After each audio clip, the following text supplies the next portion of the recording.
Bonjour, bonsoir, chers internet. Bino bozu li bakwa kolanda biso na chaîne Bina Kitoko Kolo Congo TV. N'hésitez pas à s'abonner massivement à la chaîne Oyo. Toujours bela nyoso, ozali politique, toujours bela sociale, ainsi que vie ozali politique ya mboka ya Congo. Na bina ko kanga malobate, na ko kutana pe nazali esika moko na moko ya ba révolutionnaire azali artiste. Yimoko a se présenter boroyo kayepe boyebi dans le bi mboka na biso eza vraiment na faillite. Nous avons un sérieux problème aux ça que mboka évolué ezali ki bongo votre MD serviteur na kombo ya Orly Théophile azali moko ya ba journaliste pe moko ya ba analyste politique na kati ya mboka oyo Congo. Bonjour monsieur artiste. Bonjour ndeko na ngai na sepeli susu kozala na etando kena yo longo.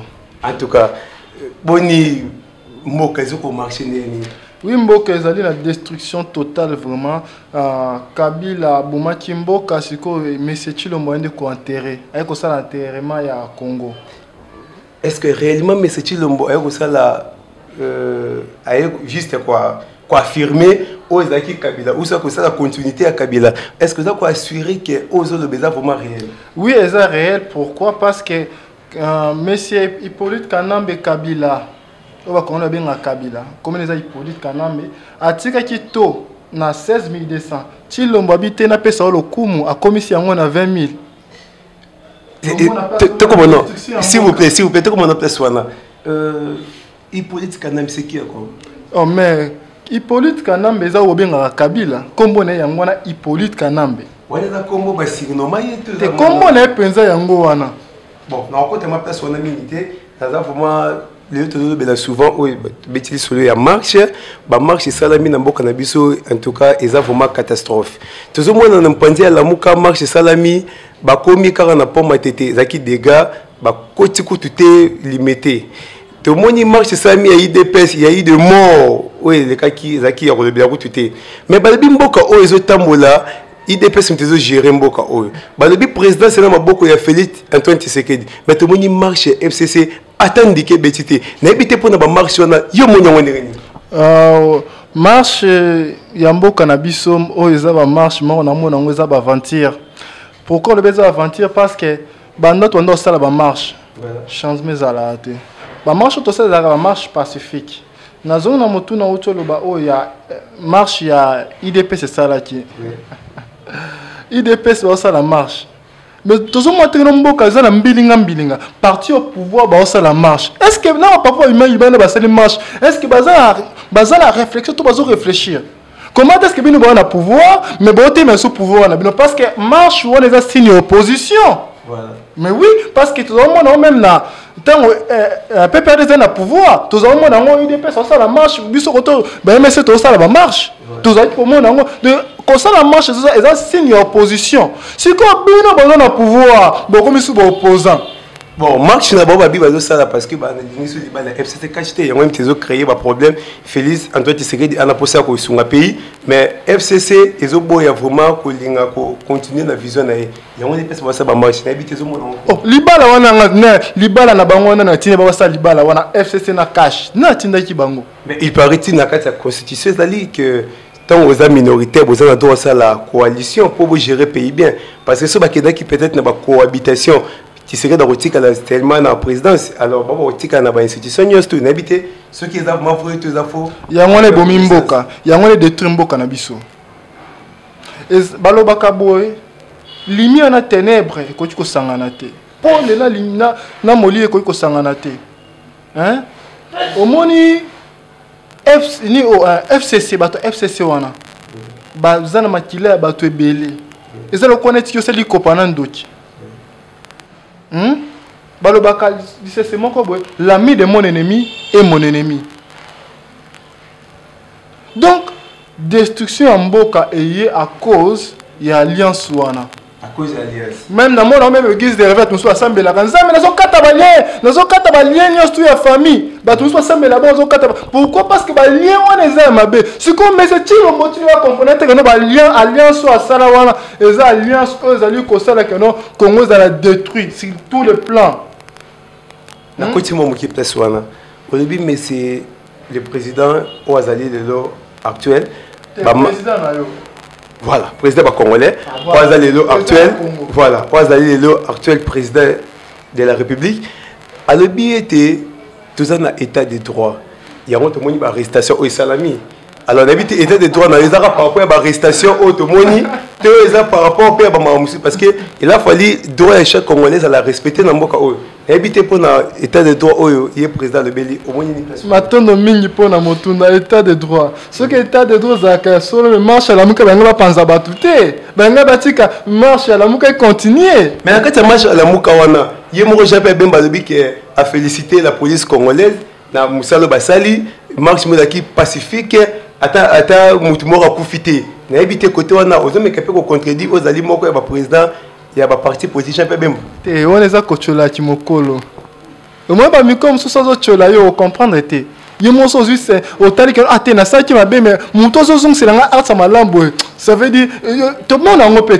Au sein de ma bien, mais mon toit, bon, ça y est, on a un art à ma lambe. Donc, ça veut dire qu'on se sentir stressé dans le Koloba. Donc, on a bien un Kochola Kimokolo, Kolo tombe ma salle. Donc, ce qui est état de droit, c'est qu'il y a solo.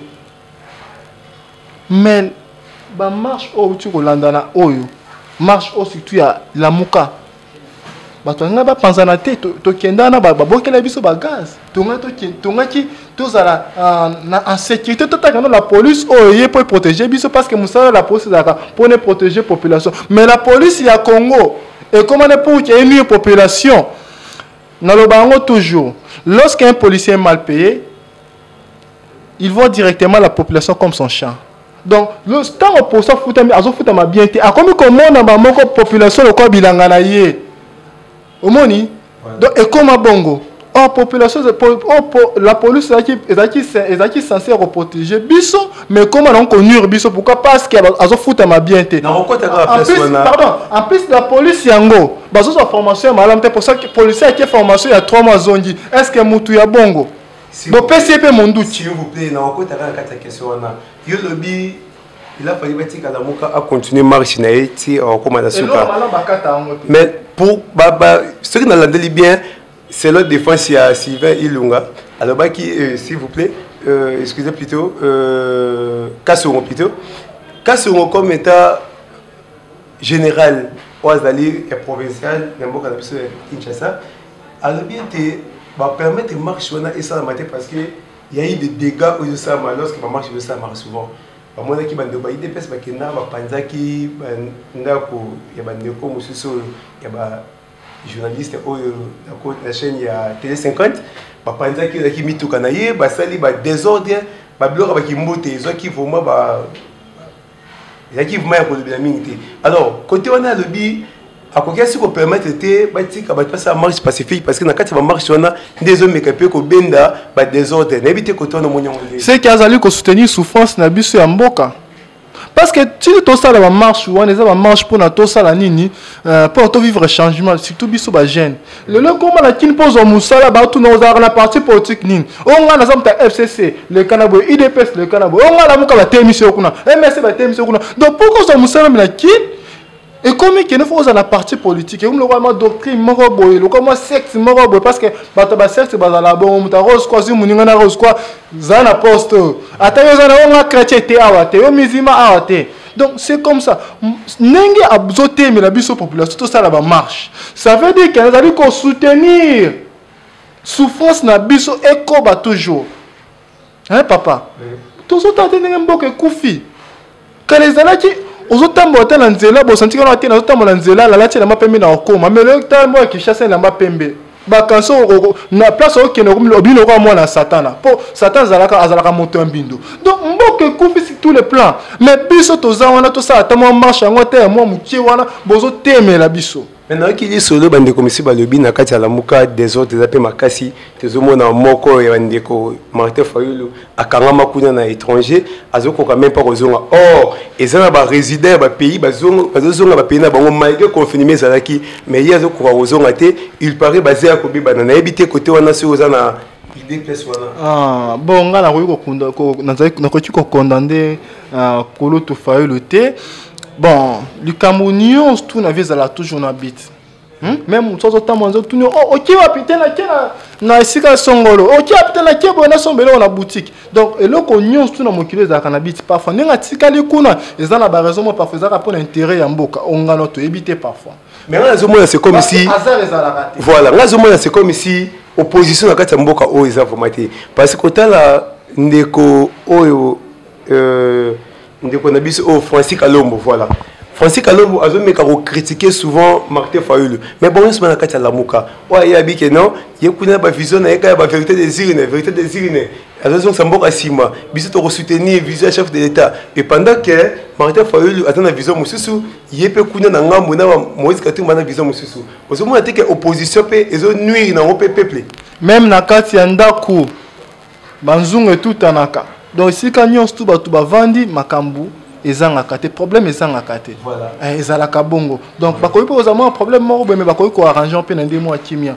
parce que même na FCC un petit lelo ba makambo ezanga oh remi a manqué mutu ingani donc c'est toujours comme ça ngai eloko na zala ngo besoin ezali que no biso surtout biso ba jeune tout ka mama marche pacifique même nga kutina kine dernier marche eza marche nga suka pacifique ba marche pacifique on okinde toza sur besoin de marche pacifique parce que la marche pacifique tout ça changement za la non kate un proverbe dit ceci lorsque la porte est fermée n'hésite pas à passer par des fenêtres donc ça veut dire quoi le lenga to senga changement ya biso ya to quand même ba droit na biso ya mboka pour la changement ya na le lenga ya kimia balingi kopesa biso yango te esenge pe tokende balolenge mosusu nga tosa ki voyou tokende lolenge wana parce que bato bazokufa na beni bazokufa dernièrement plutôt na site Kivu baza bakongole lokola ngana yo mais bakufi mama mosusu baégorge ki na taki na vidéo donc eza mawa siko bloka montant tozomona to marché boyani so minduki donc biso ba tout so to ko sala ka ba marche et ko pe to bimpe boyana ba gas to bimpe boyana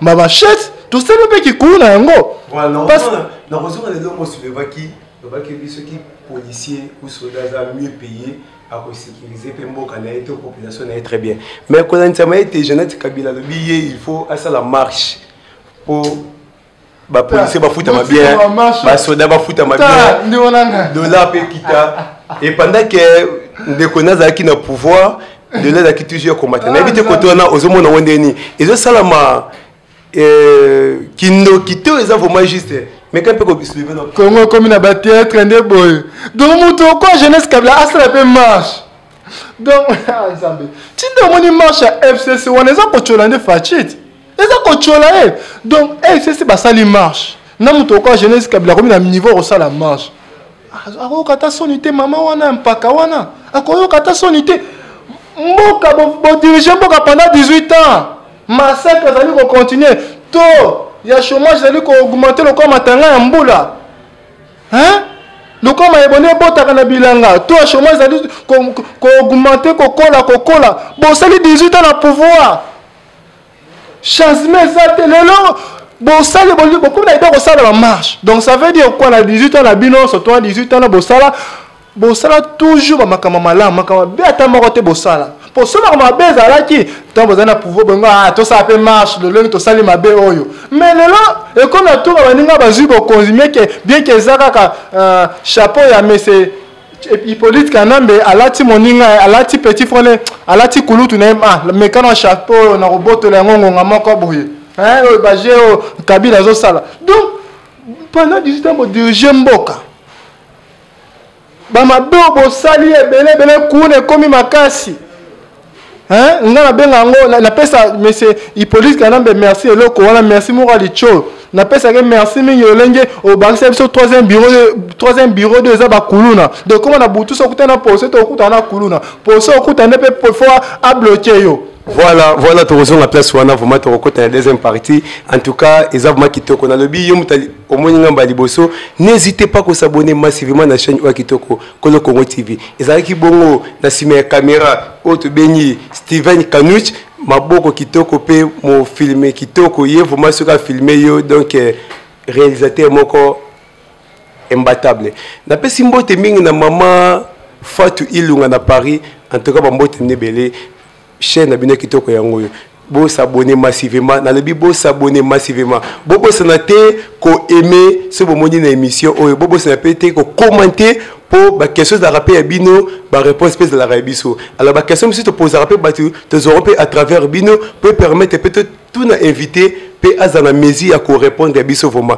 to continue moi deuxième partie na biso qui est presque à la fin dalina lo baboy l'issue bête ma concernant Tshisekedi na premier ministre babi premier ministre Tshisekedi da Gaza qui est na bureau a bien na qui écoute habiter ce que ça na information wana pour mutu ça entre les deux parties wana ben toujours mais ndeko nanga est-ce que tu le besoin comprendre que non mboka o topé politique ya mboka na biso comment na ngonde ba théâtre hein ndeko nanga mais que si bana kati ya coalition de sali ke basangana c'est ça non basa libala et FCC libala on te bomé zo bomamboka c'est ça libala bi ezo bomamboka yim to bi ezo bomamboka pour pas tous basambela nzambe kabolonga na entourage ya mabe mutu basambela bon nzambe kabolonga na entourage ya mabe mais mutu oyo andimeza na entourage yo sala kelo makila ba congolais tanga makila ya bato tanga pour mutu so azo sambela nzambe kabolé na entourage parfois bakoyi ba embongo bakoyi parfois ko déranger ou soit parfois ba yibi ou soit ba bébé c'est les réputations c'est-à-dire que c'est un qui no ba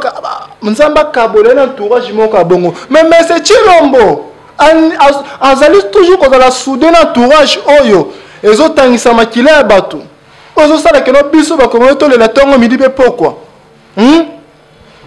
donc oza contre libala wana naza contre libala wana alors qu'est-ce qu'il faut maintenant nini ko tiko senga pomboka oyo s'en sorti na libala oyo sama entre FCC na cash non senga mais c'est Chilombo démissionner tout le monde a un poto vers 2004 si je ne me trompe pas ministre mon président moi c'est côté en Allemagne ministre mon à ce non ils n'ont pas ministre général et armée et allemand vers 2004 si je ne me trompe pas président a côté en Allemagne président Sika général et armée a démissionné alors bien moi côté ko travailler beauté là-bas Naba Minduki à Kalabo. Pourquoi? Parce que Obimisa est incompétent. C'est comme ça. Donc, ceux qui Mindele Basala ont tout ça, moi qui est Makambo, on est incompétent. Au lieu de est incompétent, à Tiki Nae. Hein? Misida na sala qui a Monika na peste de la Ligue des Champions. Après ça, idée, hein? Après cette Ligue des Champions, bien. Nous avons à titre 3. Nous avons déjà titre à Christian Zolinga Longa. Si on a Kebo et sans Christian, on a Robima Fouté. A démissionné à Zoïkasibuzo Bate. Et là, bon, Mambolo Konin. Kozon Gelat. Voilà. Dans le place où on a soulevé pour moi pour démissionner, mais Babi, Kabila Vanda pendant 18 ans à gérer Mboka, gratuité de l'enseignement, ça a été bien qu'ils ont la carte de la Constitution. Mais il y a eu à seulement une année, peut annoncer gratuité de l'enseignement à l'ancien malgré les combat, malgré comme vraiment sous-caté, mais il y a eu des gens qui peuvent témoigner, normalement, n'a habité côté wana, il a démissionné. Et pendant que je suis témoigner quand même, moi bien fait n'a habité côté wana aux autres derniers vous parler. Na kenda ki l'école à petite sœur nangai avant confinement, na ki nekota ne batanga gratuité yango. Ndeko nangana mawa na kende na moni 100 élèves na kata salle na kenga fenêtre na yo ka message loba o ko comprendre te tali na ngonga ité donc message loba bongo nga na fenêtre na zo ngala parce que ngana kenda mo la petite sœur na pèse quelque chose na c'est wana c'est dimana azo na lingala boko azo tangisa bien o comprendre te boza pe belé tali na ngonga ité donc imaginez et là comme malamu za rapport qui est porté à solution et peut ça malamu pe parce que ma bébé maka malamu pour tout le monde a posé sauter nous te appelle malamu malaya mutakufi gratuité aux mesures de destruction et éducation bana ya enseignement sur ya bana ende konangai on dit que batu ba qui les classes au félé bien sûr to boité mais moi nango qui les classes au félé libu mwaliete. Voilà, merci beaucoup ndeko vraiment au tolana ki awa azali moko ya artiste révolutionnaire azali pe analyste politique il aza vraiment ensemble moi ko dans le ba détail mingi za vraiment te na pesi mbote na ngai na maître Randine toi na Paris na molonga ni na ye Frida en tout cas ba mbote na yo bisika bozali na bébé na biso kitoko o ba oti ko fêter et no de plus bébé Kendre en toi. En tout cas, bambote sika nyoso bozali. Mbote nanga na pesi na pesi mbote nanga na maître Ranin toi. Maître Ranin toi na Paris. En tout cas, bambote no ebele. Maman Frida Mouch na bébé na Kendre. En tout cas, bambote ebele. To comme na souka émission. Moi mot de la fin au artiste arotique.